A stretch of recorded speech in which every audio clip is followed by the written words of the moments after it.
할렐루야.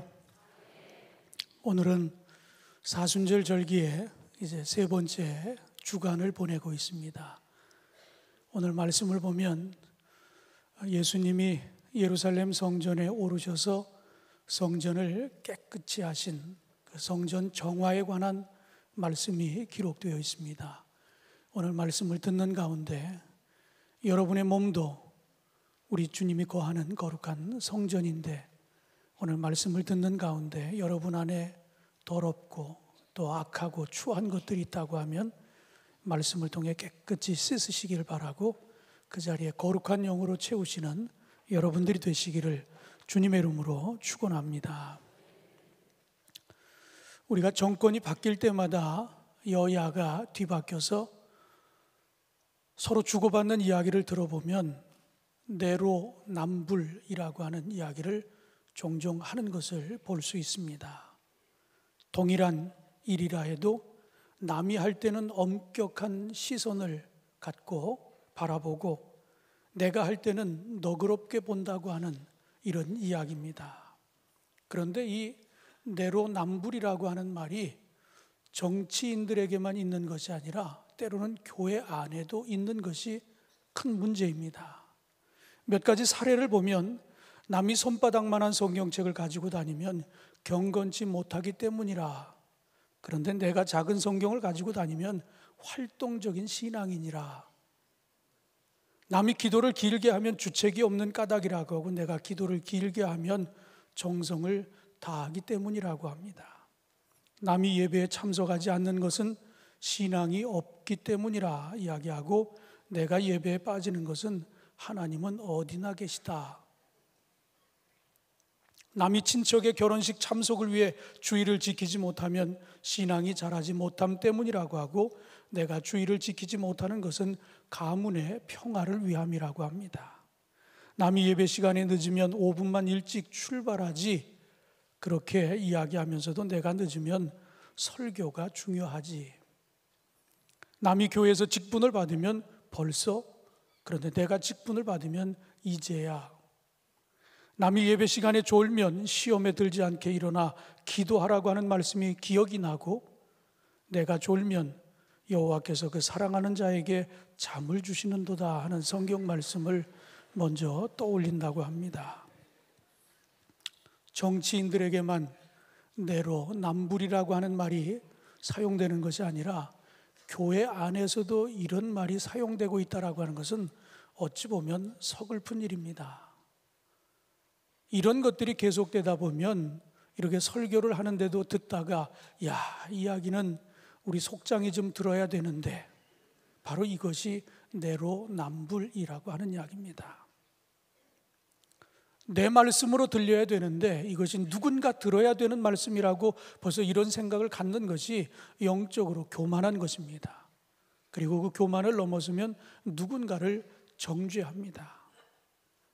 오늘 말씀을 듣는 가운데 우리에게 주시는 이 말씀이 나를 향한 말씀이라고 하는 사실로 여러분 받아들이시고 아멘 하시기를 주님의 이름으로 축원합니다. 오늘 이 성전을 정화하는 이런 그 예수님의 말씀과 행동을 통해서 우리에게 주는 몇 가지 교훈이 있는데, 그 첫 번째 교훈은 말씀은 그대로 지키는 것이 제일 좋다고 하는 이야기입니다. 6월절이 가까우자 예수님은 예루살렘 성전에 오르셨습니다. 성전 이방인의 뜰에 가보니까 그곳에서는 양과 소 그리고 비둘기를 파는 장사꾼들이 있었습니다. 물론 이들이 처음 이 일을 시작한 것은 선한 의도에서 시작된 일이었습니다. 무슨 말인가 하면 명절이 되면 그 유대 사람들이, 근처에 사는 사람도 있지만 디아스포라가 돼서 멀리 떨어져 흩어져 살고 있던 유대인들도 성전에 올라와 하나님 앞에 제사를 드립니다. 그때 그들에게는 제물이 필요했습니다. 하나님의 명령에 의하면 레위기 1장 2절에 이스라엘 자손에게 말하여 이르라, 너희 중에 누구든지 여호와께 예물을 드리려거든 가축 중에서 소나 양으로 예물을 드릴지니라. 우리 주님이 원하시는 제물은 잘 길러서 흠이 없는 것, 순전한 것을 가지고 제사를 지내라고 그렇게 말씀하셨어요. 그런데 오늘 이 본문에 보니까 성전 안에 이렇게 제물로 쓰여질 만한 소와 양, 비둘기를 파는 장사꾼들이 있었다라고 하는 이야기입니다. 왜 그런가 하면 아주 멀리 있는 사람들이 그 짐승을 데리고 오다가 짐승이 때로는 마를 수도 있고요, 때로는 넘어져서 다리가 부러질 수도 있고, 그러니까 그런 어려움을 당하는 사람들을 위해서 편의를 제공하기 위해서 성전에 이렇게 제물로 팔 만한 짐승을 파는 그런 장사꾼들이 있었다라고 하는 이야기입니다. 우리 하나님이 원하는 제물은 정말 집에서 정성껏 키워서 흠이 없는 것, 순전한 것, 그것을 가져오기를 원하셨어요. 그런데 이 목축업을 하는 사람들에게 있어서 이 좋은 종자를 얻는다라고 하는 것은 굉장히 귀한 일입니다. 그런데 하나님이 원하는 것은 흠이 없는 것, 가장 좋은 것은 어찌 보면 목축업을 하는 사람들이 가장 관심을 가지고 있는 좋은 종자가 될 수 있는 것을 하나님 앞에 드리라고 하는 것입니다. 그러니까 하나님이 원하는 것은 최고의 것을 받기를 원하셨어요. 정말 믿음 있는 사람은 가장 좋은 종자를 선택해서 하나님 앞에 예물로 드렸는데 대부분은 그렇게 하지 못했다라고 하는 이야기입니다. 그리고 돈만 가지고 오면 이 성전에 와서 제물이 될 만한 것을 샀다고 하는 이야기예요. 어찌 보면 말씀 그대로 해야 되면 길러야 됐고, 그 중에 가장 좋은 종자가 되는 것을 예물로 바쳐야 됐는데 그렇게 하지 못하고 조금씩 하나님 앞에 예물을 드린 것으로 만족을 하다 보니까 쉽게 생각합니다. 형식적인 것으로 생각해서 제물을 드리면 되는 것 아니냐.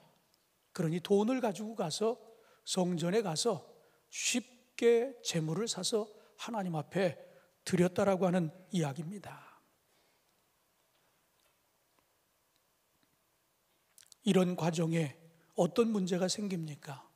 내가 아무리 잘 길러서 제물로 가져와도 제물로 드려지기 직전에 제사장이 한 번씩 판정을 매깁니다. 이 제물은 제물로 사용할 수 없다라고 하는 불합격 판정을 받을 때도 있어요. 그러니까 그렇게 애쓰고 수고해서 데리고 왔는데 불합격 판정을 받으면 어떻게 됩니까? 그런데 의외로 장사하는 사람들로부터 제물을 사가지고 검사를 맡으러 가면 합격 판정을 받는 겁니다. 그러니까 굳이 집에서 기를 이유가 없다라고 하는 이야기예요.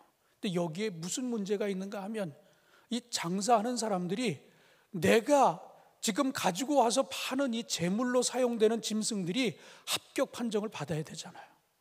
아무리 많이 갖다 놓고 팔면 뭐 합니까? 합격을 못 받으면 안 되니까 제사장에게 뇌물을 주는 겁니다.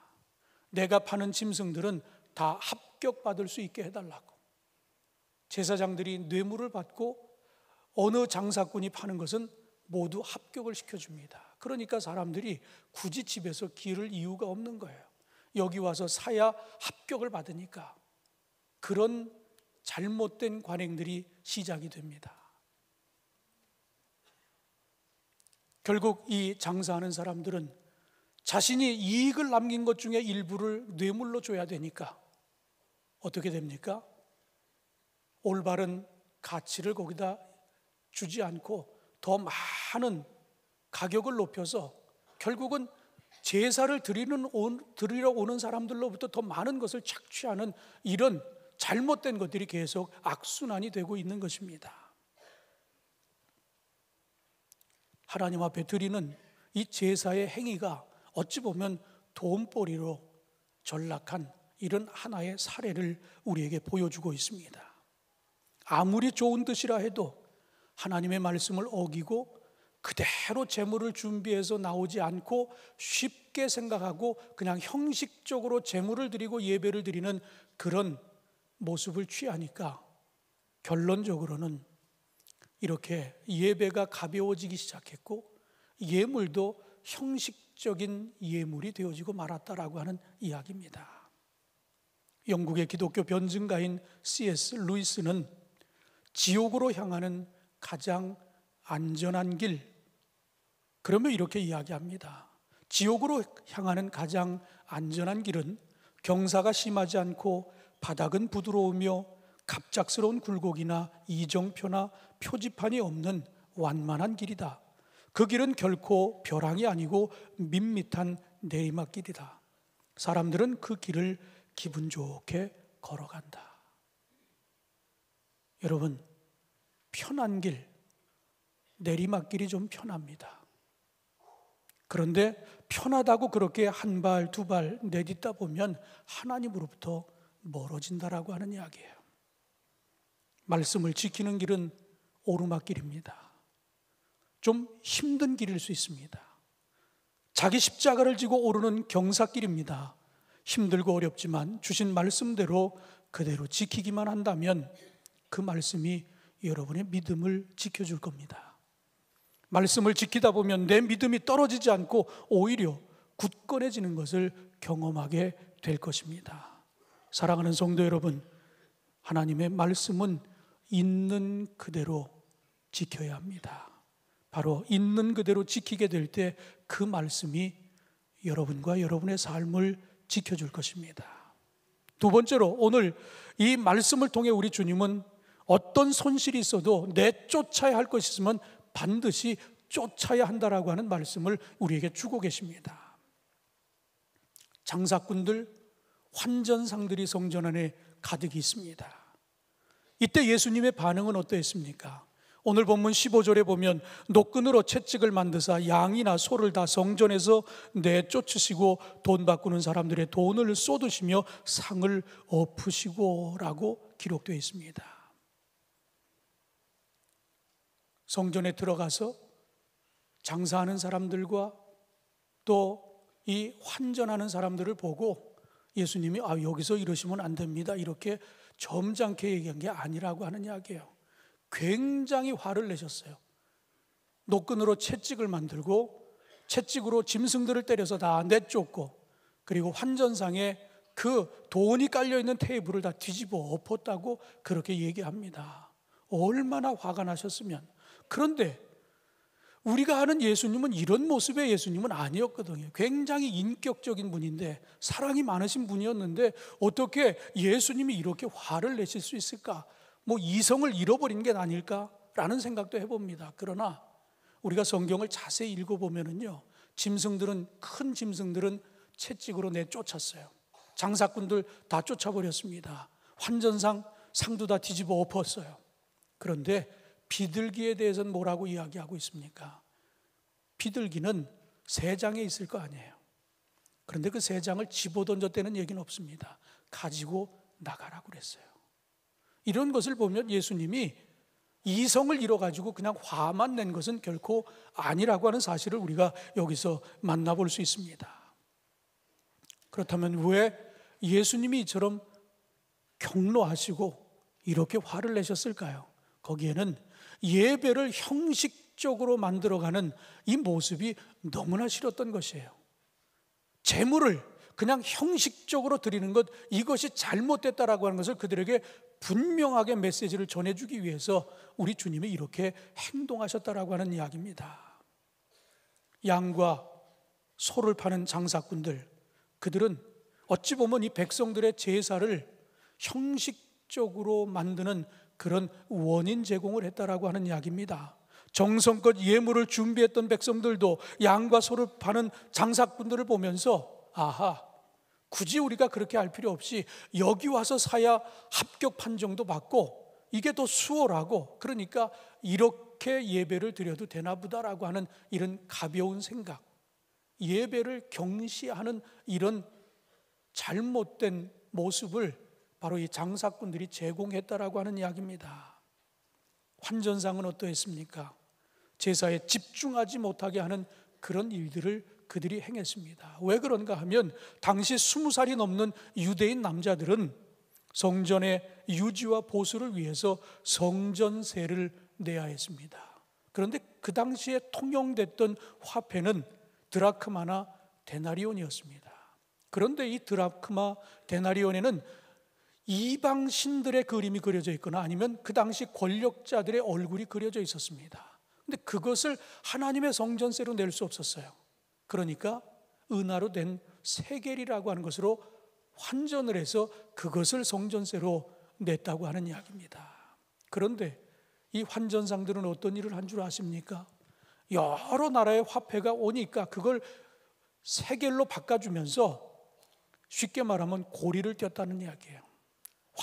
환치기를 하면서 더 높은 값을 매기게 했다라고 하는 이야기예요. 그 중에 일부는 제사장들에게 뇌물로 주고, 그러니까 결국은 무슨 이야기입니까? 아무거나 바치지 못하게 하고 반드시 세겔만 받게끔 해서 어떤 돈이든 오면 세겔로 바꿔야 되니까, 환치기를 해야 되니까, 바로 그 과정에 또 이런 비리가 있었다라고 하는 이야기입니다. 성전을 기도하는 집으로 만들어야 되는데 마치 은행 업무를 보는 것처럼 이렇게 성전을 만들었다라고 하는 이야기예요. 그런데 여기서 그치지 않습니다. 검은 돈들의 거래가 바로 이 환전상들을 통해서 이루어집니다. 성전에 나오는 목적이 예배를 드리러 오는 것이 아니라 거기 가서 여러 가지 일을 하려고 오는 겁니다. 그러다 보니까 예배에 집중하지 못하게 하는 그런 원인이 바로 이 환전상들에게 있었다라고 하는 이야기예요. 세금을 내는 것, 여러 가지 또 뒷거래를 하는 것, 검은 돈들이 오가는 것, 이 또 환전하는 이런 여러 가지 일들이 있다 보니까 교회가 예배를 위해서 오는 것이 아니라 교회 가서 누구 만나러 옵니다. 갯돈 받으러 옵니다. 똑같은 얘기예요. 빚 받으러 옵니다. 그러기 위해서 교회를 왔다고 하면 그 예배는 벌써 이미 시작부터 잘못됐다라고 하는 이야기예요. 예배는 예배다워야 하거든요. 하나님을 예배하는 자리가 돼야 되는데 자꾸 이상한 생각들을 가지고 오니까 끝나면 누구랑 어디 가서 뭐 먹지 이 생각이 꽉 차 있으면 벌써 이 예배는 잘못된 예배라고 하는 이야기예요. 2006년 출판돼서 40만 부 이상 팔렸던 이용규 선교사님의 내려놓음이라고 하는 책에 몽골 소녀의 예배라고 하는 하나의 예화가 거기 실려 있습니다. 이 몽골의 베르흐라고 하는 지역에 예배 초소를 방문하게 됐는데 예배 시간이 다 됐는데 한 소녀가 땀을 뻘뻘 흘리면서 예배 시간에 교회에 들어오는 것이 이 선교사님 눈에 띄게 됐습니다. 그 사정을 들어보니까 예배 시간 몇 시간 전에 소를 잃어버렸다라고 하는 이야기예요. 그래서 이 소녀가 자신의 전 재산과 같은 이 소를 찾기 위해서 막 들판을 헤매다가 보니까 예배 시간이 가까워서 전 재산과 같은 소를 포기하고 예배를 드리러 왔다라고 하는 그 이야기를 듣게 됐어요. 얼마나 기특합니까? 선교사님 내내 마음에 부담이 있었어요. 하나님, 이 소녀가 전 재산이 되는 소를 포기하고 이렇게 예배의 자리에 왔는데 꼭 소를 찾게 해달라고 그렇게 간절히 기도했어요. 그리고 예배가 끝났는데 밖에서 소 울음소리가 들리는 겁니다. 알고 봤더니 이 소녀가 잃어버린 소가 집으로 가지 않고 이 예배 장소로 와 있던 거예요. 그러니까 이 소녀는 예배에도 성공했고 잃어버린 소도 찾았다라고 하는 그런 이야기가 그 글 속에 소개가 되어 있습니다. 여러분 어떻습니까?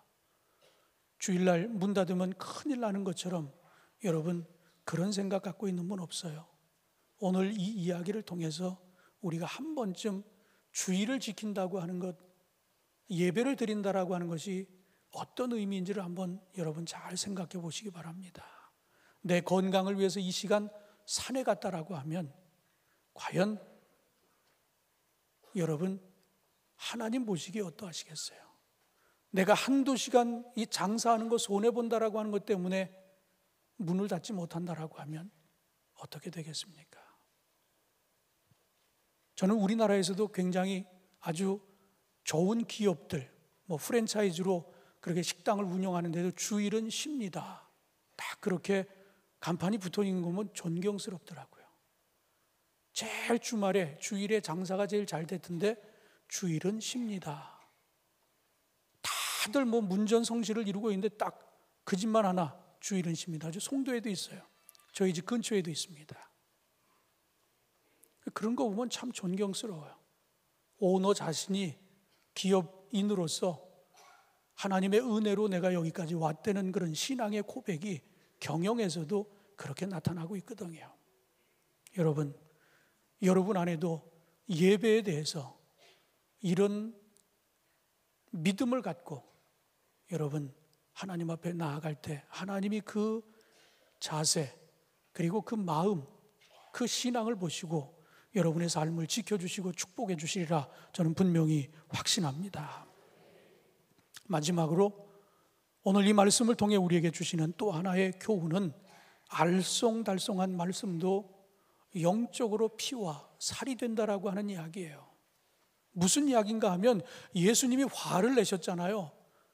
장사꾼들 다 쫓았습니다. 환전상 상을 다 뒤집어 엎었어요. 그러니까 이들이 화가 나지 않겠어요? 왜? 지금 예수님이 영업을 방해했잖아요. 그리고 그들에게 손실을 끼쳤잖아요. 그러니까 그들이 따지는 겁니다. 당신이 무슨 자격이 있어서 이런 짓을 하고 있냐고 예수님에게 대듭니다. 근데 그때 예수님은 오늘 본문 19절에 예수께서 대답하여 이르시되 너희가 이 성전을 헐라 내가 사흘 동안에 일으키리라.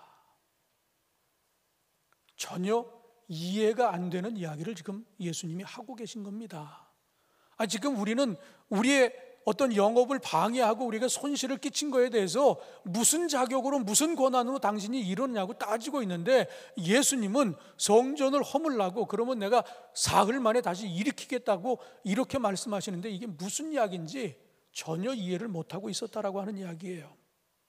우리는 이미 이 내용을 알잖아요. 이 성전이 건축물을 이야기하는 것이 아니라 예수님의 몸을 이야기하는 거라고 하는 사실을 우리는 너무 잘 알고 있습니다. 십자가에 달려 돌아가셨다가 사흘 만에 부활하신다라고 하는 그 이야기를 지금 하고 계신 것 우리는 잘 알고 있습니다. 그런데 이 당시에는 그 장사꾼들도 이 이야기가 무슨 이야기인지 몰랐어요. 제자들이 동행했는데 제자들조차도 이 이야기가 무슨 이야기인지를 모르고 있었습니다. 요한복음 2장 20절에 보면 이 말씀을 메시지 성경에서는 이렇게 번역합니다. 그들은 분개하며 말했다. 이 성전을 짓는데 46년이 걸렸는데 당신이 사흘 만에 다시 짓겠다는 거요. 전혀 예수님이 하신 말씀을 그들이 이해를 못합니다. 그렇다면 왜 예수님이 이해할 수 없는 그런 말씀을 하셨을까요? 왜 듣는 사람들의 수준에 맞춰서 이야기하지 않으셨을까요?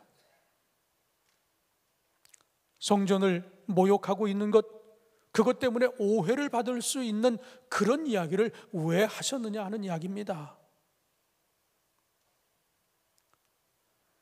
오늘 본문 22절, 21절에 보면 메시지 성경은 아주 분명하게 이렇게 이야기합니다. 그러나 예수께서 성전이라고 하신 것은 자신의 몸을 두고 하신 말씀이었다. 나중에 예수께서 죽은 자들 가운데서 살아나신 뒤에야 제자들은 그분이 그렇게 말씀하신 것을 기억해냈다. 그때야 제자들은 비로소 올바른 결론을 내릴 수 있게 되었다. 성경에 기록된 말씀과 예수께서 하신 말씀을 모두 믿게 된 것이다. 그 당시에는 제자들도 이 알쏭달쏭한 말씀을 이해할 수 없었어요.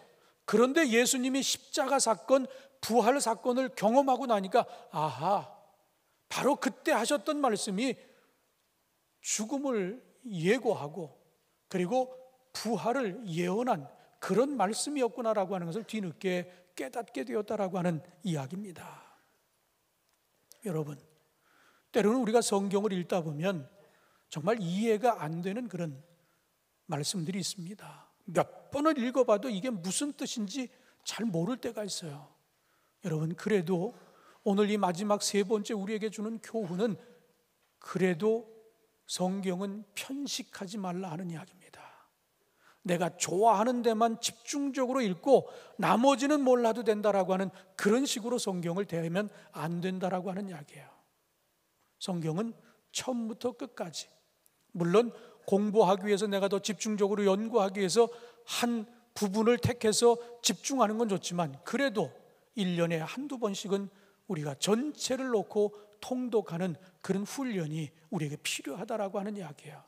그렇게 하다 보면 미처 깨닫지 못했던 것들을 뒤늦게 깨닫게 되는, 그래서 구약과 신약이 연결되는 것도 알 수 있고요, 앞에 나온 내용이 뒤에서 다 꿰져가지고 결국은 이해가 되는, 그리고 우리가 미처 몰랐던 것을 하나님이 주시는 지혜로 알게 되는 그런 경우들을 우리가 만날 수 있기에 알쏭달쏭하다고 해서 그냥 버리지 마시고 끝까지 성경을 처음부터 끝까지 우리가 대해서 그 말씀 속에서 하나님이 주시는 은혜를 경험할 수 있는 저와 여러분이 되시기를 주님의 이름으로 축원합니다.